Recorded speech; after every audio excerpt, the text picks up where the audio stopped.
Thomas Miller slammed his heavy leather ledger onto the wooden counter, the sound echoing like a gunshot through the crowded bank. He stared down his crooked nose at Martha, his eyes scanning her worn-out dress that strained tightly across her broad shoulders and full, heavy hips. The townspeople gathered closer, their faces twisted into cruel, mocking grins as they smelled blood in the air. Martha clutched her late husband's tarnished silver pocket watch, her knuckles turning white as she squeezed the metal. It was the very last thing of value she owned in this world. Miller sneered, leaning over the counter so everyone in the lobby could hear his booming, merciless voice. He told her that her time was up, her husband was dead in the dirt, and the bank was seizing her farm by sunset. Martha swallowed hard, a single tear cutting a clean line through the dust on her pale, soft cheek. She begged him for just one more month, promising to work the fields with her own two hands until the harvest was ready. Miller burst into a loud, mocking laugh that rattled the glass windows of the bank. He looked around the room, shouting that a woman of her massive size could barely walk across town, let alone save a failing ranch. The crowd erupted into nasty, venomous laughter, with several women pointing at the tight fabric of Martha's patched sleeves. One man shouted from the back that no decent cowboy would ever take on a useless, oversized burden like her. Martha felt the heat of public shame burning her skin, her heavy chest heaving as she tried to hold back her tears. She turned toward the door, her boots dragging heavily against the floorboards as the insults followed her into the street. Miller walked out onto the wooden boardwalk right behind her, tossing her past-due notices straight into the thick mud. He yelled that she had until dark to pack her bags and start walking into the barren wilderness, because nobody wanted a helpless, plus-size widow. Martha stood frozen in the middle of the dusty street, looking down at the ruined papers sinking into the wet earth. Her heart hammered against her ribs as she realized she was truly, utterly alone on the brutal frontier. Suddenly, the mocking laughter of the townspeople died down into an eerie, suffocating silence. The heavy thud of 4 massive black horses echoed down the main street, drawing a sleek, dark carriage behind them.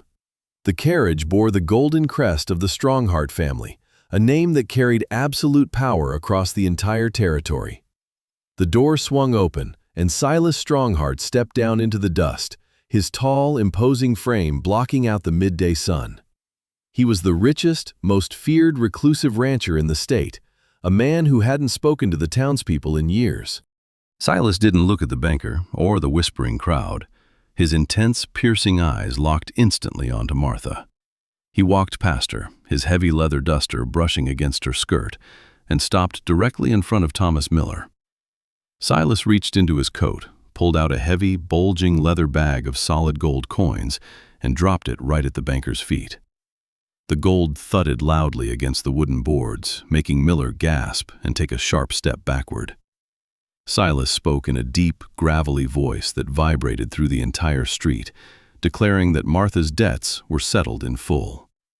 He turned around slowly, his gaze softening as he looked at Martha's full, trembling figure, seeing a dignity in her that the town was too blind to notice. Before we reveal the shocking words he whispered next that changed her life forever, take a second to subscribe to the channel and turn on notifications so you never miss a moment of this epic story. Silas took Martha's cold, rough hand in his own, looked directly into her tear-filled eyes, and announced to the stunned crowd that from this day forward, she was Mrs. Stronghart. Silas guided Martha toward the sleek black carriage, his large hand resting firmly against the small of her back to shield her from the staring eyes.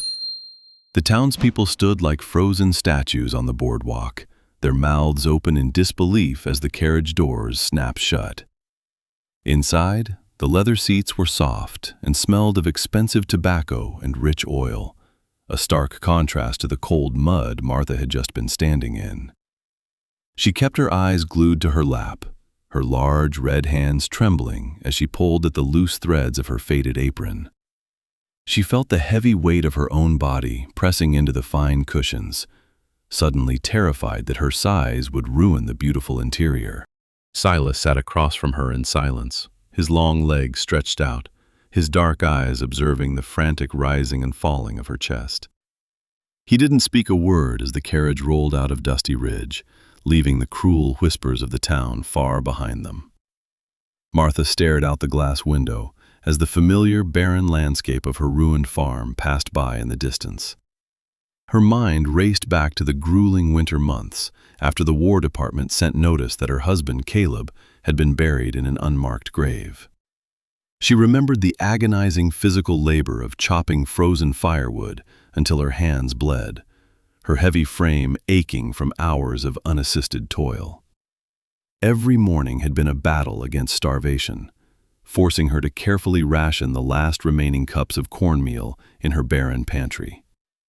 When she had gone to the town mercantile to beg for a small line of credit, the owner had looked at her full figure and sneered. He had told her that a woman who ate as much as she did shouldn't be asking for charity, throwing her out into the freezing wind. The memory made a fresh wave of humiliation wash over her, and she squeezed her eyes shut, trying to swallow the lump in her throat. She knew what the town said about her when she walked past the saloon, that she was clumsy, broad, and a waste of rations. Silas noticed the way her shoulders shook, his jaw tightening as he reached into his coat and pulled out a clean linen handkerchief. He extended his arm, holding the cloth out to her until she finally looked up and took it from his fingers. His voice was a low, steady rumble when he told her that she would never have to step foot in that miserable town ever again. Martha wiped a stray tear from her cheek, her voice barely a whisper as she asked him why a powerful man like him would buy the debt of a discarded woman. Silas leaned forward, his massive shoulders blocking out the light from the carriage window as he looked at her with absolute seriousness. He told her that the world outside this carriage was filled with fools who didn't understand the true value of a resilient, strong-willed woman. He said he didn't care about the gossip of cowards, and he certainly didn't care about the small-minded standards of the people in Dusty Ridge. The carriage began to climb a steep mountain trail, the smooth ride giving way to the rocky, rugged terrain of the high country. Martha looked out to see the massive wooden gates of the Stronghart sanctuary looming ahead, guarding a valley that felt entirely untouched by the harshness of the world. The massive wooden gates of the Stronghart sanctuary groaned open, allowing the carriage to roll into a lush, hidden valley surrounded by towering stone cliffs. Martha looked out the window in awe at the rows of sturdy barns, fat cattle grazing in green pastures, and dozens of ranch hands working in perfect order. The carriage pulled up to the main house, a colossal structure built of heavy pine logs and native river stone that looked like a fortress against the wilderness. Silas stepped out first, extending his thick, calloused hand to help Martha down from the high carriage step. She hesitated, her heart pounding as she placed her large, rough palm in his, fully expecting him to strain under her significant weight. Instead, Silas gripped her hand with effortless strength, pulling her down gently and holding her steady on her feet without a single look of exertion. Before they could reach the wide wraparound porch, a frantic ranch hand came galloping up the main path, his horse covered in white sweat. The young cowboy shouted that a sudden, violent blizzard was sweeping down from the northern peaks, much faster than anyone had anticipated. He added that a supply wagon carrying Silas's young niece, Clara, was trapped near the old logging cabin 3 miles up the canyon. Silas's face turned completely pale, his stoic demeanor shattering in an instant as he ordered his men to saddle the fresh winter horses. Martha didn't hesitate. She knew that cabin well from her years of hunting for firewood, and she knew the canyon road became a death trap in a freeze. She stepped forward, her voice firm and commanding as she told Silas that his men would get lost in the whiteout without someone who knew the high trails. Silas stared at her full, imposing figure, seeing the fierce determination in her eyes, and nodded once before telling her to climb into the supply sled.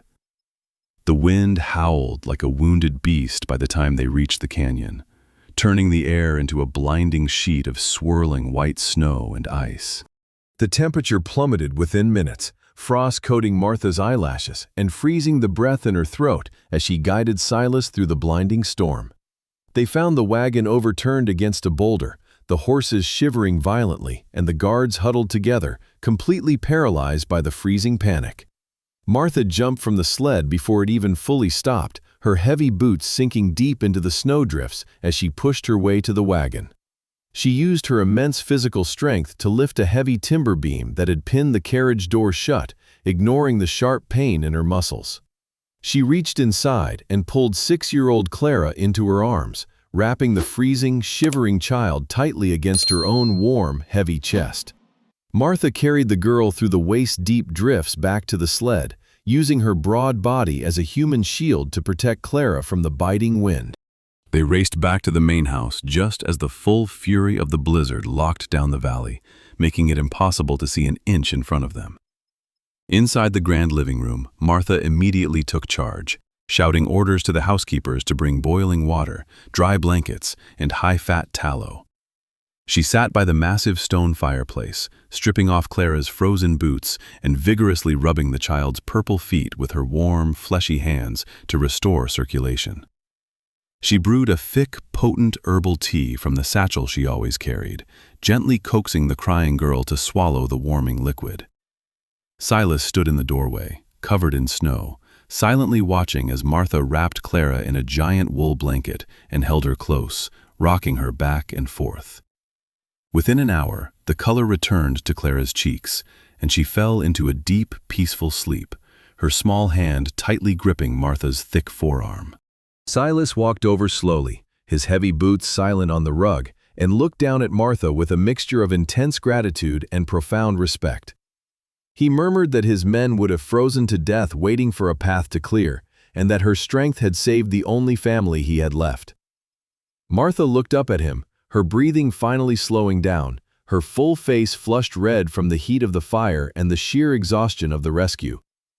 Silas reached down, his fingers brushing a stray, damp lock of hair away from her eyes, his touch surprisingly tender for a man of his size. He told her that from this night on, no one under his roof would ever question her place, because she possessed the heart of a true frontier queen. The morning sun broke through the frosted glass windows of the grand estate, casting long, golden beams across the polished hardwood floors. Martha awoke in a massive bed upstairs, wrapped in thick linen sheets and heavy goose-down quilts that felt like a warm cloud against her skin. She dressed quickly in her old, patched clothes, her heart hammering with anxiety as she walked down the wide oak staircase into the quiet house. Silas was waiting for her in his grand study, sitting behind a massive desk carved from solid black walnut timber. The room smelled of old leather, rich tobacco, and wood smoke, creating a heavy atmosphere of absolute power and wealth.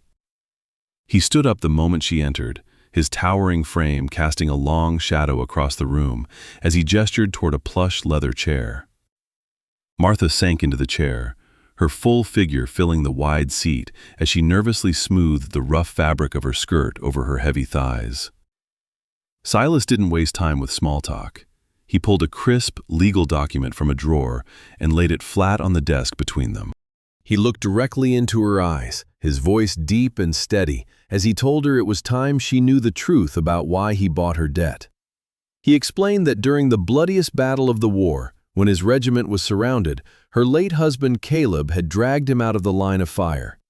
Caleb had taken a bullet meant for Silas, and before he died in the muddy trench, Silas had sworn a sacred oath to protect Martha if anything happened to him.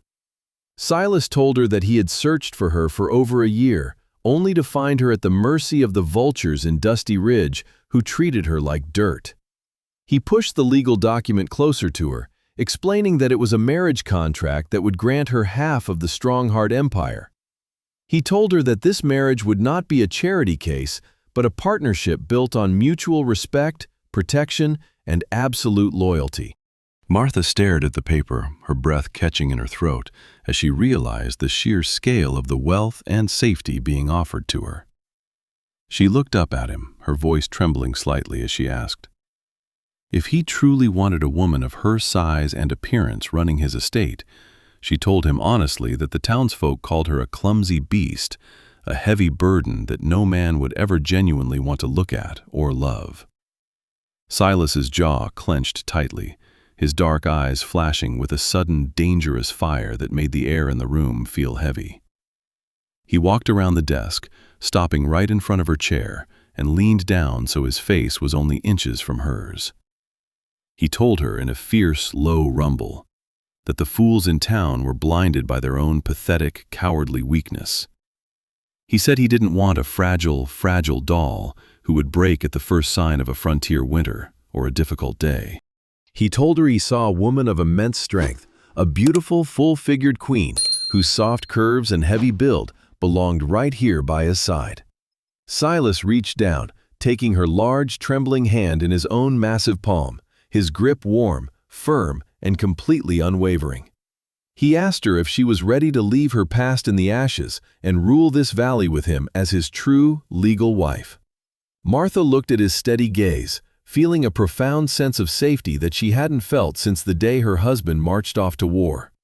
She nodded her head once, her voice clear and strong as she told him she would accept his name and his protection. Silas smiled a rare, genuine smile, pressing his lips gently to the back of her hand to seal the contract between them. The very next morning, Silas proved to the entire valley that his protection was absolute, swift, and merciless. He rode into Dusty Ridge, accompanied by 4 of his heaviest, most loyal ranch hands, their horses kicking up a thick cloud of dust outside the bank. Thomas Miller was standing on the boardwalk, smoking an expensive cigar, when Silas dismounted and walked straight up the steps toward him. Before the banker could speak, Silas reached out, grabbed Miller by his silk tie, and slammed him hard against the wooden wall of the building. The cigar dropped into the dirt as Silas leaned in close, his voice a low, terrifying growl that made the banker's knees shake with terror. Silas told Miller that he had just purchased every single mortgage and debt held by the town bank, making him the absolute owner of the building.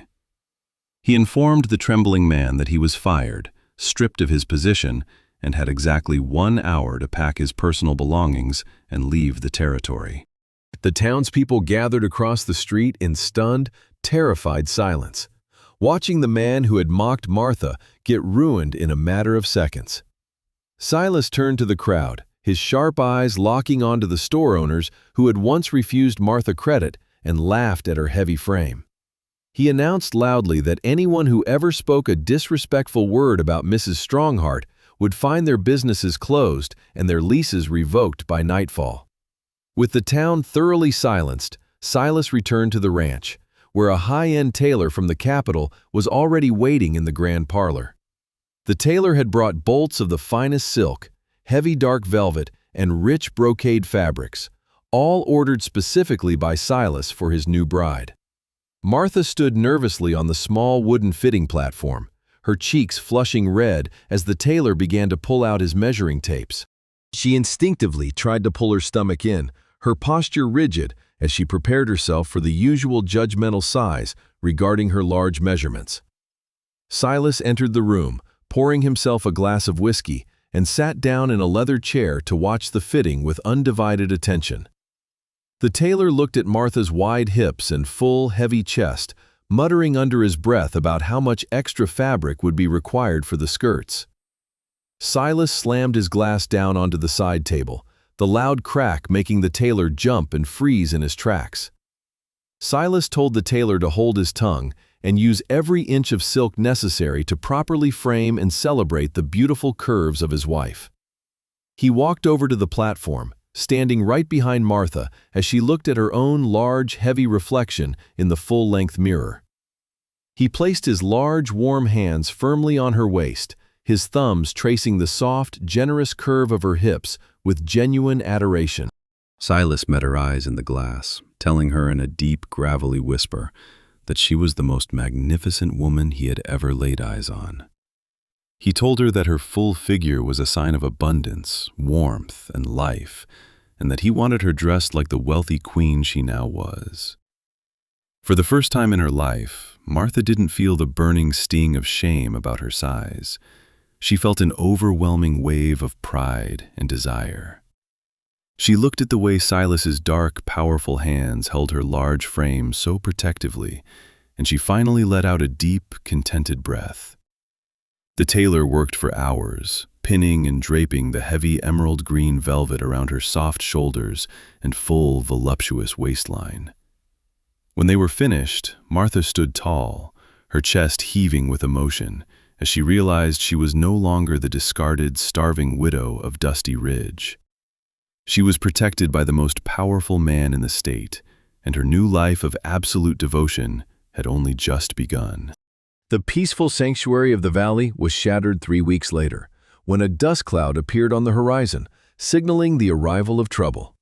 3 men on horseback rode slowly up the main path toward the grand estate, their faces covered in trail grit and sinister grins. At the front was Edgar Vance, a corrupt, distant cousin of Martha's late husband, known throughout the territory as a ruthless land grabber. Martha stood on the wide porch, her heavy emerald green velvet dress catching the afternoon sun as she watched them approach with a steady gaze. Edgar pulled his horse to a stop, tipping his hat with mock politeness as his eyes scanned Martha's full, voluptuous figure with open disdain. He pulled a set of crumpled, official-looking documents from his leather saddlebag, waving them in the air with a cruel sneer on his lips. Edgar shouted that he had filed a formal claim with the Federal Circuit Court, declaring Martha's marriage to Silas an illegal fraud to steal her late husband's land. He claimed that a woman of her massive, unsightly size could never legally inherit frontier property, and that she belonged in a state workhouse for fraud. The 2 hired guns behind him laughed crudely, making vulgar remarks about how many horses it would take to haul Martha off the ranch. Martha didn't flinch or step back. She gripped the wooden porch railing with her strong hands, her chest heaving with absolute fury and devotion to her new home. She looked Edgar dead in the eye, her voice ringing out loud and clear, as she told him he would have to bury her in the valley before she ever surrendered. Suddenly, the heavy double doors of the mansion swung open, and Silas walked out onto the porch, a double-barreled shotgun resting casually in his large hand.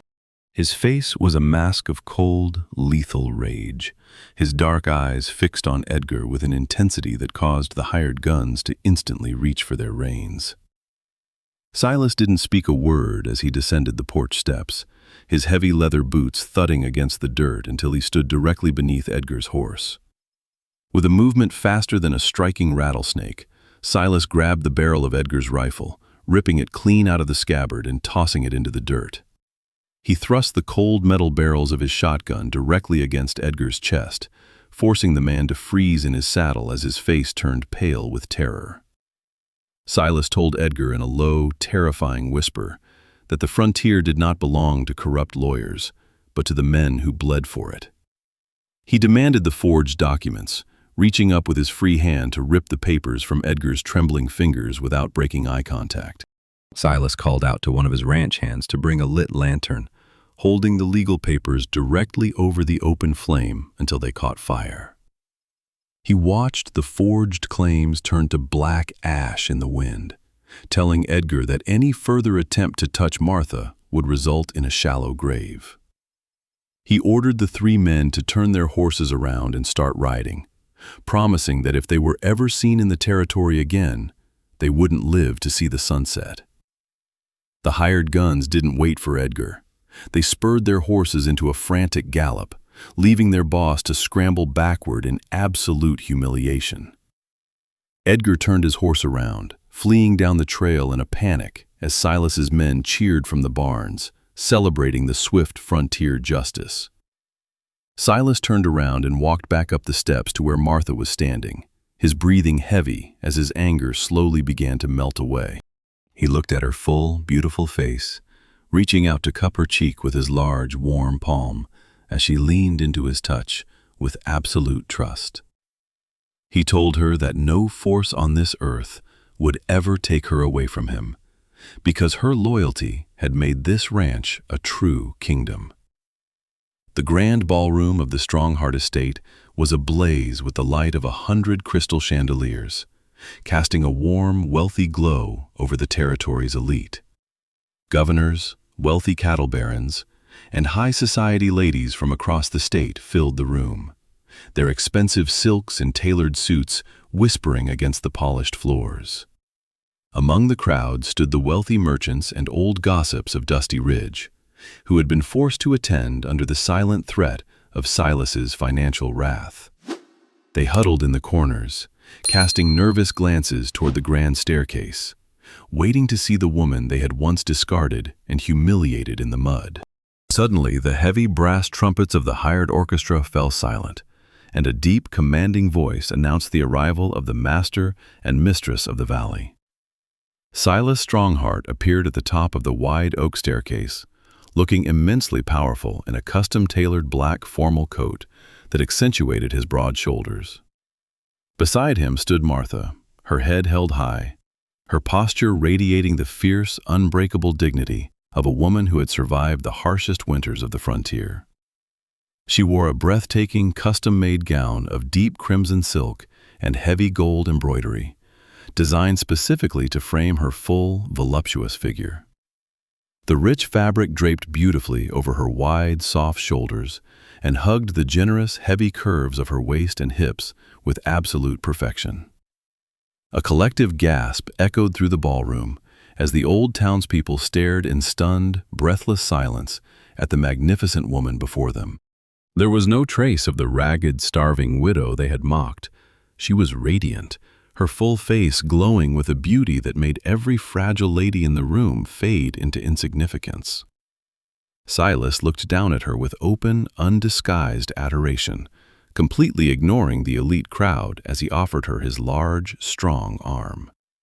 They descended the stairs together, their movements slow and regal, their heavy boots and silk skirts sweeping gracefully onto the ballroom floor. Silas led Martha to the very center of the room, turning to face the crowd as his deep, booming voice silenced every remaining whisper in the hall. He announced to the entire territory that Martha was not just his wife, but the true, legal queen and absolute co-owner of the entire Stronghart empire. He declared that any honor shown to him belonged first to her, and that the gates of his sanctuary would forever be closed to anyone who dared look at her with anything less than absolute reverence. The crowd erupted into a thunderous applause, the old merchants of Dusty Ridge clapping the hardest out of sheer terror and desperate envy. Silas turned Martha into his arms as the music swelled, his large hands resting possessively on her full waist as they began to dance across the floor. He leaned down, his lips brushing against her ear as he whispered that she was the greatest treasure he had ever fought for, and that his devotion to her would never end. Martha rested her hand against his broad chest, looking into his eyes with absolute peace, knowing that her long journey through the darkness was finally over. What would you do if you were in Martha's shoes? Would you forgive the townspeople who once mocked you, or would you use your new power to banish them forever? Let us know in the comments below.